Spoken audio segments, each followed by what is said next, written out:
Welcome to Freshly Brewed Comics. I'm Jake. And I'm Victoria. And this week we're taking some of our favorite books and going head to head in In Battle of the Books. Stay tuned.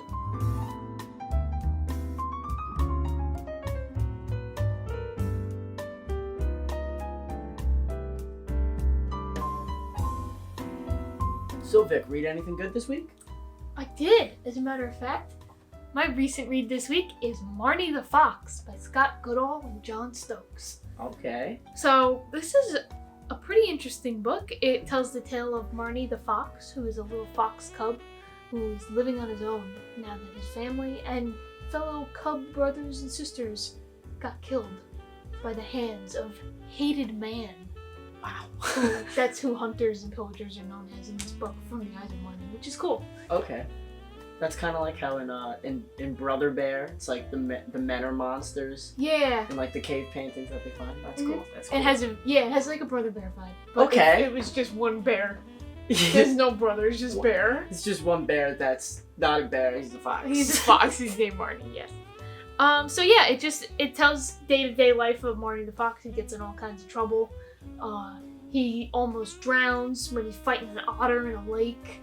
And then a house goes on fire that he's in. And then a baby. This is the weirdest part. The house floods. Okay. And there's a baby in this house. And he's in like a little, I don't know, baby bed? You know, like the thing that... A crib? A crib. A crib. Yes, he's in a crib.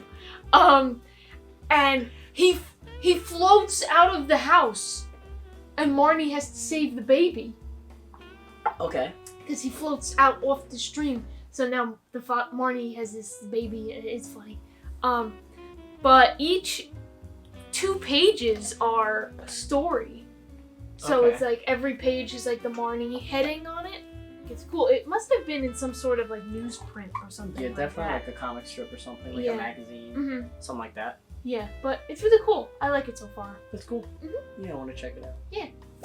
So Jake, what'd you pick up this week? So this week, I did a reread of one of the books we talked about on our Desert Island episode because, talking about those books, it made me really interested in revisiting Warren Ellis's Planetary. Yay!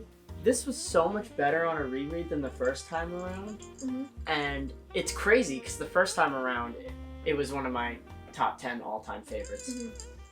It's just such a smart book, and I feel like in the Desert Island video, I didn't convey what it was about well enough. So I'm here to do that now. So in Planetary, it's about these 3 guys, Elijah Snow, who's on the cover, Jaquita Wagner, and the drummer. They're a part of this organization called Planetary, who investigate the mysteries of the world and try to keep them mysterious, kind of like to preserve them and write down these mysteries, get it all recorded, get the information out there so, That's cool. People know about them. And it's just such a great book because each mystery is in each issue. So like each issue has its own mystery, and each mystery is a facet of popular culture from the last 100 years. Oh. So there's an issue that explores, I kind of explained it in the Desert Island video, but even on this one, there's a lot of stuff that I didn't pick up on in my first reread. Like, there's some awesome Sherlock Holmes stuff in there, some vampires, Frankenstein, a lot of stuff with the main antagonists of this story, which are the 4 who represent the Fantastic Four. Oh. Like the guy that's supposed to be the Thing, his name's Jacob Green. Jacob is an obvious nod to Jack Kirby, whose birth name is Jacob, which I did not catch on the first reread because now I'm way more acclimated with Jack Kirby than I was a year ago. And overall, it's just such a fantastic read. And Elijah Snow, the main character, is one of the coolest characters in all of fiction. He is so awesome. What a badass. What a just great character. He's a great person. He just wants to help people. That's all he wants. He wants to uncover the mysteries of life, record them, get the information out there so the world is a better place. There's a quote in this book that's reiterated a few times between a few different characters. They say, "It's a strange world, let's keep it that way." I like that. And I love this book. That's Planetary. So how do you think he would handle the whole Storm Area 51 Let's see them aliens debate. He'd want to storm Area 51. He'd want us to see them aliens? He wants... He would already know about the aliens because Right. the Planetary organization, they have like infinite money. Mm-hmm. So like they're just like, yo, Elijah, go over here, do this, discover this, and he goes, oh, okay. So yeah, he would definitely be interested in Area 51.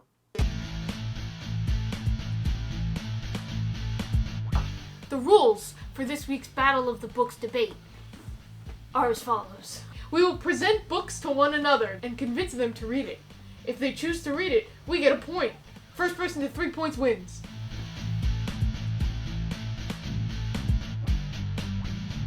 My first book in this battle that I think Jake should read is Marvel 1602 by Neil Gaiman. And I'm glad this didn't come too close to your face, because this book is so dense it would fucking hurt if it hit you. This story follows everybody's favorite Marvel characters, including Daredevil, the X-Men, Spider-Man, and Fantastic Four. Okay. If they were alive during the year 1602. So all of the X-Men are being burned because everybody thinks that they're witches, and Matt Murdock is a blind court jester who plays the lute. The loot? And it's really fun, and it's really cool spin on everybody's favorite characters. So that's why I really think you would like this. Would you read this? Think you would read it? Yeah. Yay! So my first pick today in this battle Mm-hmm. is Sara by Garth Ennis, Steve Epting, and Elizabeth Breitweiser. Oh. Now this book is not only great because of its star-studded cast of Garth Ennis, who is one of the greatest war story writers of all Right. time, and this does happen to be a war story, And you do know I love my Garth Ennis. and she does love her Garth Ennis. Steve Epting, who's one of my favorite artists in the industry, and Elizabeth Breitweiser, who is my favorite colorist in the industry. This book is great because it explores Sara, the titular character, who is a sniper for the Soviet Union in World War II. So it covers her facing sexism in the military. Mm-hmm. It covers her kind of like questioning, communism as like an ideology and stuff like that. And it also deals with her with the external conflict of fighting Nazis. Right. So it's the main cast is all female snipers, every single one. It's like a group that's of cool. It's a group of female snipers, and it's really well written. Like all the internal monologues with her shooting people, it's all like breathe in, breathe out. Like it's written like Garth Ennis was a sniper. Whoa. Like this book is really well researched. It's beautifully drawn. I'll show you guys some art real quick. Whoa! Are you serious? Look at that. So you're gonna read it? I fucking can't read that. Yeah, it's a good one. Yes. Point for Jake. Point for Jake. Point for Jake. We're tied up now. My second book that I know you will want to read because I talk about it all the time is The Fifth Beatle by Vivek Tiwary and with art by Andrew Robinson. So, if people haven't guessed by now, I have a weird amount of Beatles-themed comic books, which I really like, because I didn't know that this was like a subgenre of comic books, was like Beatles ones, but they're cool. So this one is fucking awesome. Now, would you say it's better than Lennon? Ooh. I think I like it better than Lennon. Okay, that's fair. So this story, if you don't know much about the Beatles, Brian Epstein, their producer, was known as the Fifth Beatle because he was he was the one who was behind a lot of the big decisions that they made as a band and stuff. And not a lot of people really know who he is and like what he was doing, like when the Beatles were making music and stuff. So this book really highlights all of his decision making and like his struggles and stuff. His contributions and yeah. stuff? Okay. I believe it's a little exaggerated. I mean, yeah, at it's some it's fiction. It probably right. has It to is be. a little there is a fiction aspect to it, but it's still a really enjoyable read. I love the Beatles and I know you like your musics as well. And I always recommend this to people who like cool music themed stuff. And the art is like dope. Like the artist really he knows what the Beatles look like, you know? Like, this art's cool. I'm trying to find this one page. It's also a really big book, too. Yes, which it's like... definitely appeals to me. Yeah. Oh, this page is really funny. So this is when all of the Beatles are younger. You know, it looks really good. But yeah, the art's insane. I love anything Beatles related, and I think that you would enjoy this a lot, and I think you should read it. So what do you say? You say you gonna read it? You got me. Yay! But I would read Lennon before I read that, because I'm a Johnny boy. Yeah, I mean, look at this. The glasses! So my next pick is, it's kind of related to my attire today. Oh. And this is a book that means a lot to me. I think it's one of the greatest Superman stories ever told. Oh, I know what it is. I don't think you do. This is Superman Secret Identity by Kurt Busiek and Stuart Immonen. This book is really good. It reimagines Superman as someone that lives in our world. His name's Clark Kent, and he lives in a world where Superman is a fictional character. Oh, shit. His parents named him Clark Kent kind of as, like, you know, a little joke, and people tease him all the time. They're like, Superman, what are you gonna do? What are you gonna do, Superman? Oh, wow. But then one day, he goes, like, camping or something like that, and then he just starts flying. Like, he just gets Superman's powers. It's just, it's such a real look at this character and how, you know, even though Superman is fictional, that there could be someone out there that has the same moral standards and the same responsibilities as Superman. I think Superman's the greatest fictional character of all time. Of course. I think, you know, he's just, what he stands for as a symbol is just so powerful in my opinion, you know, that you just have to save people just because it's the right thing to do. Right. Not because you want to, not because it's going to make you look better. Just because it's right. Just because it's the right thing to do. And this book really shows that, because it shows him as someone that is in our world, in our, you know, our very negative and pessimistic world, and he still just goes, you know, I have these powers, it's the right thing to do, I'm gonna do it. And he just starts being a good guy. Each issue is a different point in his life. So like the first issue, he's a kid. Second issue, he's a little older, like a teenager. And then he's an adult, and then he's like retiring. Is like the last. Oh, wow. Last issue. So it just really takes him through, you know, actual Clark Kent's life. I think this is in the top 3 best Superman stories of all time. Wow. So Victoria, you interested? I think I gotta read that. Thank you. Point 2 for me, baby.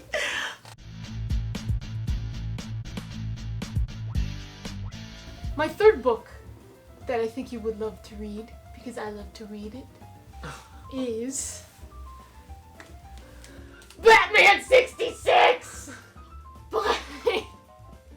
by Jeff Parker and Mike Allred. Oh man.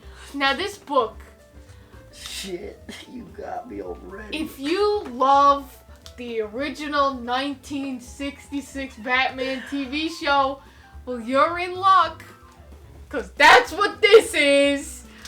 Jeff Parker absolutely nailed the tone and aesthetic of the campiness, all of the beauty that is the Batman 66 show, down to Adam West. Everything, there's no excuse. Even No Dust Jacket, this book is good. Like, everything about Allred art. Oh, this Allred art, everything about it is the best. They're all little short 1 to 2 issue arcs of just Batman and Robin in all sorts of hijinks with all sorts of characters. And this book's so good. This book's so good. You gotta read it. You wanna read this? You don't even have a choice. The answer is yes. You have to want to read this. Okay, so I'm conflicted with this book. Why? I love Jeff Parker, Mm-hmm. and I love Mike Allred. Mm-hmm. However, the idea of telling 1966 Batman stories does not appeal to me. What? I think I'd only pick up this book only for Jeff Parker and Mike Allred. So I really don't know if I'd read it. It would probably sit on my shelf for a while. Oh man. I don't know. You really gonna hit no on Yeah. Batman 66, dog? Yeah, I'm gonna hit that no button. No. So my next pick is a run from Marvel Comics of my favorite character from Marvel, which is Daredevil. Now, I know Victoria here likes her bright and happy superhero stories. Like the Batman 66 omnibus, written by Jeff Parker with art by Mike Allred. And please continue. My favorite character isn't very keen on light and fun stories, except in one run. Daredevil by Mark Waid features Matthew Murdock going back to his pre-Frank Miller status quo of being, just like a happy-go-lucky swashbuckler. Because he even says it in the book a few times, and I think Mark Waid's really good with doing meta-commentaries on characters. Because I'm reading his Fantastic Four right now, and they hired a PR guy to improve their image because they weren't making enough money as they used to, which is kind of like a joke on how past the 60s they were never really that popular. And he does the same thing in this. Matt Murdock explicitly goes, I've been depressed for too long. I'm just gonna try to act happy, fake it till you make it. He literally says that. Oh my God. So he pretends to be happy until, he gets out of this, personal rut that he's been in the past. Miller started writing the book in the late 70s. So since then. And it's just a great book with fantastic art by people like Paolo, Rivera, Mike Allred does an issue, and most notably Chris Samney, who is kind of similar to Doc Shanner. I know you're familiar with Doc Shanner's art. Samney's very similar to Doc Shanner, where it's kind of like Silver Age inspired art, but it's got a modern spin on it. It's such a great read. He takes Matthew Murdock from New York to San Francisco, and he tells all these really, positive, happy superhero stories with Daredevil. And Daredevil really hasn't had that since the Silver Age. So Waid really takes the character out of his comfort zone. So Vic, you gonna read it? I don't know. I don't want to give you the satisfaction of winning. I'm not sure. It seems that things are tied up at the very end. And we each have one book left, so we decided to do Lightning round! We will have 10 seconds to convince the other person to read the book that we have picked. So we got my handy dandy timer on my phone. Victoria here is going to explain her last pick in 10 seconds. Are you ready? Yeah. Her time starts now. Hitman by Garth Ennis. This book follows Tommy Monaghan, who is a fucking badass hitman, and he goes after mob bosses and stuff, and he realizes that Batman's after him at the end of this issue, this trade. Okay. So that was first. Sounds pretty good. Now, we're gonna wait for his answer while he gives his 10-second persuasion. Are you standing for this? He's getting ready. Are you ready, good sir? I'm ready.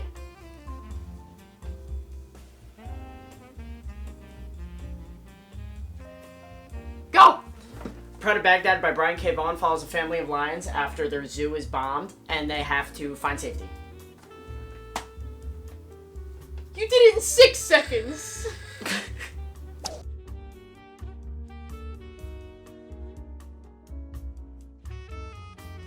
We're gonna answer if we would read the book on 3 in unison. 1, 2, 3. Yes. No! I don't want dying lions! I win! From your Battle of the Books champion, thanks for watching this week's episode of Freshly Brewed Comics, the show where we drink coffee and talk about our favorite books. And join us next week as we give our good friend Richie a crash course into the world of comic books. Nice. The first book I have